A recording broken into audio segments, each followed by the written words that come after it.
Hello, everyone. I hope you're all doing well and staying safe. So if we look at why some of the companies fail, one of the top reasons, according to Forbes, is that the companies fail to communicate their value proposition to their customers and to their internal employees. As you can see, communication is one of the key elements for any businesses to sustain in today's world. And as product managers, we also have to keep this communication flow going. So join me in this talk where I have divided it into 3 parts. In part 1, we'll look into understanding humans. Yes, we'll get back to the basics here. We'll see what are the 4 different behavior types. And in part 2, we'll look into communicating as product managers. What are we communicating, with whom, and how are we doing it? And in the final part, we'll look into 3 of the roadblocks that can inhibit us from having effective communication and how we could overcome them. A bit about me, I'm Swathi, currently product manager at Expedia. It's a travel company. In the past, I've worked at BBC. Prior to that, I worked at a few startup companies. I did my master's and undergrad in computer science. I worked as a developer for a few years and then made a move into product management. So since then, I have been in love with product management. That is my professional line. In the parallel world, I'm very keen, enthusiastic in learning about human psychology, especially when it comes to human behaviors and about emotions. So let's start. Usually I start with a very simple question. Since it's a webinar, feel free to write in comments. What comes to your mind when you hear the word human? For me, when I hear the word human, the first thing that comes to my mind is that we are intelligent, rational creatures. On the other hand, we are made up of our thoughts, we do have feelings, and we all go through emotions. So if you can identify the type of emotion you are going through and that of the other person with whom you're working, and if you can use that as a guide in your thinking process or even to communicate or to influence others, is known as emotional intelligence. And emotional intelligence is one of the key qualities among business leaders. And I believe as product managers, we also have to hone our leadership skills. So how can we get better being emotionally intelligent? For that, we need to communicate better. So how can we get better at communicating? For that, we need to understand humans. But understanding humans is itself a vast topic, isn't it? I'm not going to dive deeper into that because it's much more complicated. But here, what we will do is we'll see the 4 different behaviors which lead into personalities. And they have been given color codes as red, yellow, green, and blue. I also suggest you to look into the book, which is known as Surrounded by Idiots, which has got in-depth explanation about these colored personalities. Just to make it more realistic, I've given character names for these 4 behaviors. They are not real people, they're just the character names which depict the behaviors. So as I start explaining, various faces might pop into your mind. For some of you, your own face might pop in. So before we dive in, let me talk about our thinking process and our decision-making process. When it comes to thinking process, there are a set of people who like to do their thinking in their own time in a quiet space. And these people are known to exhibit introverted nature. On the other hand, we have a set of people who like to do their thinking by being surrounded by others. And these people are known to exhibit extroverted nature. Now you have done your thinking. So irrespective of whether you exhibit introverted nature or extroverted nature, we all have got 2 minds. One is the logical thinking mind, and second one is the emotional thinking mind. So that is how we make decisions. So now let us move on to meeting our first person, which is the fiery red. So meet Mr. Red Robin. Robin is a very ambitious and a strong-willed person. He's an action-oriented personality. He wants to get things done, and he has this need to get it done as quickly as possible. When it comes to thinking process, Robin is more inclined towards the extroverted nature. He likes to be surrounded by others. When it comes to decision making, he's very logical. So what would you do when you meet someone like Red Robin? First thing is be direct and to the point and focus on goals and objectives. You would have seen these are the people in a meeting who are the first ones to speak up or who are the first ones to come up with an action item. Let us move on to the second personality, Sunshine Yellow. Meet Miss Yellow Yana. Yana is a very social and a dynamic personality. It's her positive attitude that is what makes it inspiring for people around her. She's a total extrovert. She likes to think out loud and be surrounded by others. When it comes to decision making, Yana is more inclined towards her emotional thinking brain. What would you do when you meet someone like Yellow Yana? It's very easy to be around such people because they are very warm. You could be open and flexible. You don't have to tie them down to routine or structure. And also involve them in your decision-making process. These are the people in a meeting who can strike up any conversation. They are the ones who talk a lot. Let us move on to our third personality, which is Earth Green. Meet Mr. George Green. George is a very patient and an empathetic personality. He takes care of his colleagues and he motivates them and he encourages them. When it comes to his thinking process, he's very quiet. He's an introverted person. He likes to do his thinking on his own. When it comes to decision making, he's more inclined towards his emotional side. So what would you do when you meet someone like George Green? The first thing is be patient. Allow them to make the decision in their own time. You would have seen these people are the quiet ones in a meeting because they are great listeners. Now let us move on to the final personality. Meet Miss Bella Blue, the cool blue person. Bella is very structured and organized. She's very precise and she asks a lot of questions because she likes to get into the details. When it comes to thinking process, she's also an introvert who likes to do her thinking on her own time. When it comes to decision making, she is very logical. So what would you do when you meet someone like Bella Blue? So first thing is email follow-ups are a great way because they have to have everything in the writing. Second one, be prepared to answer their questions. So these are the people in a meeting who ask a lot of questions. Now let us see, we looked into the 4 different personalities. As I mentioned earlier, as humans, we do have emotions. And on a bad day, a red type of person can appear to be aggressive and controlling. And a yellow personality who was very inspiring and enthusiastic can turn out to be frenetic and hasty.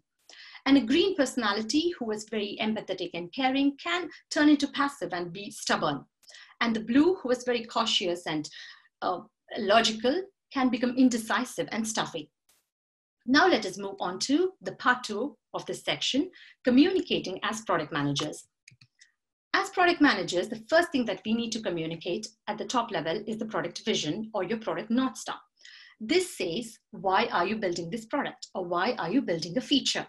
Second, it comes your product strategy. Product strategy communicates how are you going to get to your product vision. And then it's your product roadmap. Product roadmap communicates what are you going to build. And then finally, it's your day-to-day progress about your product developmental updates. And this has to communicate when are you going to release your product feature to your customers. So broadly speaking, we will be communicating to 3 groups of people. One is your stakeholder group. Anyone who has an interest in what you're building is a stakeholder group within your company. And customer group. Customer group could be an external customer who has paid for your product and using your services, or it could be an internal team who is using your product or service. And then it's your tech team. Tech team is the team which is building your product. Let us see how to communicate the same roadmap to your stakeholders, customers, and your tech team. For your stakeholders, the first thing that matters to them in your roadmap is what feature that you're building. Secondly, what is the business value that this feature is going to bring, or what is the return on investment? And finally, when can you release this feature to your customers? For your customers, the only thing that matters in your roadmap is what problem that the feature that you mentioned in your roadmap is going to solve for them. And then finally, for your tech team, the first thing matters to them is the priority order. And secondly, they also need to understand if you have thought through the use case and if you have looked into the epics and user stories. How are we going to communicate this? Broadly speaking, we either communicate verbally or in a written format. When it comes to verbal communication, it could be whether you're speaking in a meeting or you could be giving a formal presentation. So when you're giving a formal presentation, focus on the non-verbal cues such as your body language or your facial expression, and then your tone of voice. And finally, it's your spoken words. In your written communication, again, there are 2 groups. Either you're communicating one-to-one or you're communicating to a group of people. If you're communicating one-to-one, it could be an email conversation, or it could be your Slack or any messenger chat. Here we'll see the email conversation. So one thing I would like to highlight here is we all receive hundreds of emails every day, and responding back to everything could be overwhelming. But if someone has addressed you directly, and being responsive is also one of the good way to be communicative. Here, let us take an example. Imagine the Red Robin personality joins your company, and he wants to meet you and he wants to talk to you about a feature. This is a sample example. So in this case, he's very direct, as you can see. A simple reply, okay, would be a good way of communication. In contrast, let us see a blue type of person joins your company and she wants to talk to you. Here, as you can see, they've asked you to read through the documents. They have taken an extra step to attach all those documents. So in this case, it's good if you look through the documents and reply back to them. It is also one way of communicating. Now let us see communicating to a group of people. It could be either you're sending a group email, or you could be sending a newsletter, or you could be writing a blog, or you could be putting it in a document. Here we'll see documentation, because documentation is really important as product managers, that we document what is happening within our product. So I usually follow this type of format where there is, at the top level, at the yearly structure, there is the product vision. It communicates what is the product North Star, what is the objectives, key results, and what are the goals for that year. And then comes the quarterly. So in quarters, for each quarter, I have got the roadmap. And then finally, I divide them into weekly format for each of those quarters. And this weekly format contains the highlights of that week. It contains what did we achieve in that week, if we made any priorities change, or if we made any decisions, any new thing that happened in that week. All that information will be available within that weekly format. You can see here, imagine a red type of person or a yellow kind of person who looks at a high level and they just want to get a quick glimpse of it. They can come to the yearly format and they'll get all the information. In contrast, you can see a blue type of person who is very detail oriented. For them, a weekly format would be much more efficient. So now let us move on to a third part where we look into 3 of the roadblocks that can inhibit us from having effective communication, and we'll see how we can overcome them. There could be many, but here I've picked up 3 of them. Knowledge gap, second one ambiguity, and third one language barrier. Knowledge gap can occur because we all as product managers come from various different backgrounds. Some of you might come from technical background but might be working on a finance product, or you might be coming from marketing background, or you might be working on a technical product. So knowledge gaps are quite common. So how can we overcome them? For that, I usually see as product manager what is more important. We need to be in a position to take decisions. We need to be in a position to do priorities and unblock the team to deliver the right customer functionality. So for that, if we can come to these 3 points, like what is the customer value, what is the business impact, what is the technical feasibility, we could overcome these knowledge gaps. Second one is the ambiguity. Ambiguity occurs even though when we are communicating, there could be interpretation differences. In such cases, ambiguity occurs. And what can we do to reduce this ambiguous nature? We can think of how a blue personality would approach this. They ask a lot of questions. They get into that detail. So asking a lot of questions, getting into the details can help us in one way to reduce ambiguity. And of course, one-to-one conversations are always helpful. And finally, it is the language barrier. If you're working in a global company, you would be working with various different people whose first language might not be English. So if you are someone who is having a language barrier, because as product managers, it's very important that we communicate either verbally or in the written format. For this, I would say focus on simple punctuations. There is also a very good book, which is known as Have You Eaten Grandma? I would recommend you to pick that up. And also you can keep a job journal, which not only helps you to understand your career journey, but also helps you in improving the language over time. And finally, if you are on the other side who is interacting with someone who has a language barrier, you can think of how a green personality would approach this, to be more empathetic and be patient with them. So I would like to summarize saying that we looked into 4 different personalities, and then we looked into, as product managers, what are we communicating, with whom, and how are we communicating? And finally, we looked into 3 of the roadblocks and saw some tips on how we could overcome them.